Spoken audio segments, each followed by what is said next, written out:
ಬೆಂಗಳೂರಿನ ವಿಶ್ವವಿಖ್ಯಾತ ಕರಗ ಮಹೋತ್ಸವ ಅತಿ ವಿಜೃಂಭಣೆಯಿಂದ ಸಾಗಿದೆ. ಗಾಂಧಿನಗರದ ಅಣ್ಣಮ್ಮ ದೇವಿ ದೇಗುಲದಿಂದ ನಿನ್ನೆ ಮಧ್ಯರಾತ್ರಿ ಹೊರಟಿರುವಂತಹ ಕರಗ ಇದು.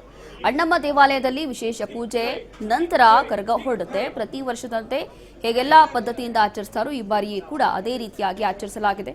ಅದಾದ ನಂತರ ಕರಗ ಹೊರಟ ನಂತರ ಲಕ್ಷಾಂತರ ಭಕ್ತರು ಇದೀಗ ಕಣ್ತುಂಬಿಕೊಂಡಿದ್ದಾರೆ. ಗಲ್ಲಿ ಗಲ್ಲಿಯಲ್ಲೂ ಕೂಡ ಗೋವಿಂದ ಸ್ಮರಣೆ ಮೊಳಗಿತ್ತು. ಹಜರತ್ ದರ್ಗಾ ಪ್ರವೇಶ ಮಾಡಿದ ನಂತರ ದ್ರೌಪದಮ್ಮ ಕರಗ ಅಲ್ಲಿಂದ ಹೊರಟಿದೆ. ಕಾಟನ್ ಪೇಟೆಯಲ್ಲಿರುವಂತಹ ಮಸ್ತಾನ್ ಸಾಬ್ ದರ್ಗಾದಲ್ಲಿ ಪ್ರತಿ ವರ್ಷ ಹೇಗೆ ಅಲ್ಲಿ ಹೋಗಿ ಪೂಜೆ ಆಗುತ್ತೆ, ಅದಾದ ನಂತರ ಅಲ್ಲಿಂದ ಕರಗ ಹೊರಡುತ್ತೆ. ಅದೇ ರೀತಿಯಾಗಿ ಈ ಬಾರಿಯೂ ಕೂಡ ಕರಗವನ್ನ ಮುಸ್ಲಿಂ ಸಮುದಾಯದ ನಾಯಕರು ಕೂಡ ಬರಮಾಡಿಕೊಂಡಿದ್ದಾರೆ. ಮೆರವಣಿಗೆ ಸಾಗುವ ಮಾರ್ಗದಲ್ಲಿ ಪೊಲೀಸ್ ಬಿಗಿ ಭದ್ರತೆ ಕೂಡ ಮಾಡಲಾಗಿತ್ತು.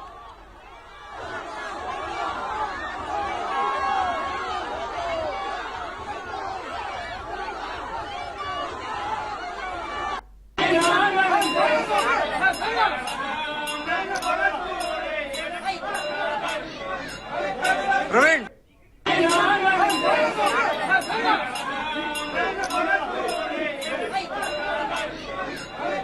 ಪ್ರವೀಣ್ ಶಾಸ್ತ್ರೋತ್ಸವ ಎಲ್ಲ ಕೂಡ ಬೇಗ ಬೇಗ ನಡೀತಾ ಇದೆ, ಶಿಸ್ತುಬದ್ಧವಾಗಿ ನಡೀತಾ ಇದೆ. ಏನು ಅವಾಗ ನಡೀದೆ ಅಂತ ನಡೀತಾ ಇದೆ. ಈ ಸಾರಿ ಅತಿ ಬೇಗನೆ ಆ ತಾಯಿ ಹೊರಗೆ ಬರ್ಬೋದು ಅಂತಕ್ಕಂಥ ಒಂದು ನಿರೀಕ್ಷೆಯಲ್ಲಿ ಇದ್ದೀವಿ ನಾವು. ಅದಂತೂ ಖಂಡಿತ ನಡೀತಾ ಇದೆ ಅನ್ನೋದಿದೆ. 1 ಗಂಟೆ ಒಳಗೆ ಆಚೆ ಬರ್ಬೋದು. ಎಲ್ಲರೂ ಕೂಡ ದರ್ಶನವನ್ನು ಬೇಗ ಬೇಗನೆ ಕೊಡಬೇಕು ಅಂತಕ್ಕಂಥದ್ದು ಆ ತಾಯಿ ಇಚ್ಛೆ ಇದೆ ಅಂತಕ್ಕಂಥದ್ದು ನನ್ನ ಗಮನಕ್ಕೆ ಬರ್ತಾ ಇದೆ.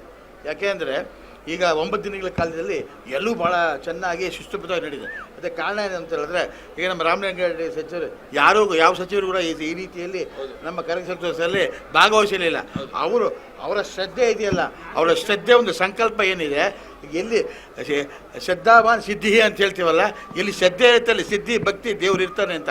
ಅದೇ ರೀತಿಯಾಗಿ ರಾಮಲಿಂಗಾರೆಡ್ಡಿಯವರ ಶ್ರದ್ಧೆಯಿಂದ ಇವತ್ತು ಅತಿ ಶೀಘ್ರ ಎಲ್ಲರೂ ಚೆನ್ನಾಗಾಗ್ತಾಯಿದೆ. ಲೈಟಿಂಗ್ ಅರೇಂಜ್ಮೆಂಟ್ಸು ಮೈಸೂರು ದಳದಿಂದ ಜೋರಾಗಿ ನಡೀತಾ ಇದೆ. ಎಲ್ಲ ರೀತಿಯ ಶಿಸ್ತು ಬದ್ಧತೆಯಿಂದ ಬಂದೋಬಸ್ತ್ ಇದೆ. ಎಲ್ಲ CCTV ಹಾಕಿದ್ದಾರೆ. ಮತ್ತು ಈ ಟಾಯ್ಲೆಟ್ಸ್ ಇದೆ, ಎಲ್ಲ ನಡೀತಾ ಇದೆ.